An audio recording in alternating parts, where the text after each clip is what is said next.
Hi guys, আসসালামু আলাইকুম। আজকে একটি মজাদার ভর্তা রেসিপি নিয়ে হাজির হলাম। আজকে আমরা তৈরি করব পটলের ছোলা ভর্তা। পটল খাওয়ার পর সবজি হিসাবে তারপর আমরা ছোলাটা অনেক সময় ফেলে দিই। আজকে এই ছোলা ফেলে দেব না, ছোলা দিয়ে তৈরি করব একটি মজাদার ভর্তা এবং খুবই সহজ। আপনারা অবশ্যই বাড়িতে ট্রাই করবেন। এজন্য আমি ছোলাটা খুব ভালোভাবে পরিষ্কার করে ধুয়ে তারপর সিদ্ধ করে নিলাম। এরপর সুন্দরভাবে ব্লেন্ড করব, মিহি পেস্ট করব। এর মধ্যে দিয়ে দিলাম প্রায় 6টি কাঁচামরিচ। এর চেয়েও কেউ কম দিতে পারেন, যেভাবে ঝাল খেতে পছন্দ করেন। এরপর নিয়ে নিলাম একটি ফ্রাই প্যানে আমি এখানে সরিষার তেল দিয়েছি। ভর্তা মজা আসে সরিষা তেলে, এই জন্য অবশ্যই সরিষার তেল দেওয়ার চেষ্টা করবেন। এর মধ্যে ফোড়নের জন্য আমি দিয়ে দিলাম 3টি তেজপাতা, 3টে শুকনো মরিচ দিয়ে একটু ভেজে নেব। এরপর এর মধ্যে দিয়ে দেব প্রায় 2টে পেঁয়াজ কুচি দিয়ে আবার একটু ভেজে নেব। এরপর দিয়ে দেব, এটা যখন পেঁয়াজটা একটু ভাজা ভাজা হবে, এই যে শুকনো মরিচ তেজপাতা। এরপর এর মধ্যে দিয়ে দেব একটা রসুন কুচি,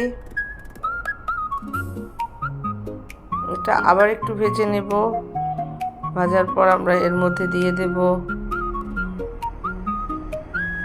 1 চা চামচ পরিমাণ আদা পেস্ট, আর 1 চা চামচ পরিমাণ দিয়ে দেব আবার একটু রসুন পেস্ট। ভর্তায় রসুন একটু বেশি দিলে খেতে অনেক মজা হয়।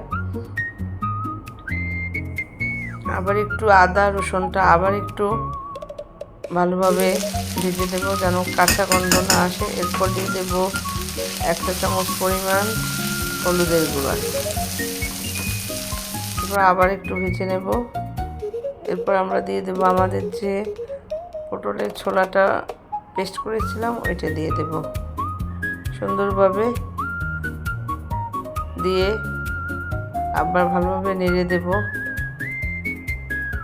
যারা অনেক ভর্তা পছন্দ করেন তাদের কাছে এই ভর্তাটা অনেক মজা লাগবে। তারা টেবিলে মাছ মাংস ফেলে এটাই খাবেন। আমার এই চ্যানেলে যারা নতুন তারা অবশ্যই একটু সাবস্ক্রাইব করবেন, আর যারা পুরাতন তারা তো সাথেই আছেন। তাদের এই ভর্তা রেসিপিটি ভালো লাগলে অবশ্যই লাইক এবং কমেন্ট করবেন।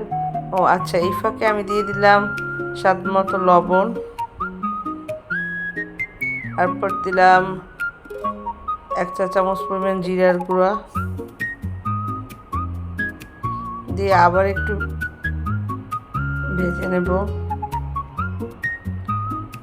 এরপর যখন এই ভর্তাটা প্যানের গা ছেড়ে উঠে আসবে, তখন আমরা বুঝে নেব আমাদের ভর্তা রেডি। এরপর আমরা প্যান থেকে উঠিয়ে সুন্দরভাবে পরিবেশন করব। গরম ভাতের সাথে ভর্তা, পটলের ছোলা ভর্তা অনেক মজা। আপনারা বাড়িতে একবার হলেও বানিয়ে খেয়ে দেখবেন কেমন লাগে। ভালো লাগলে অবশ্যই আমাকে কমেন্ট করে জানাবেন।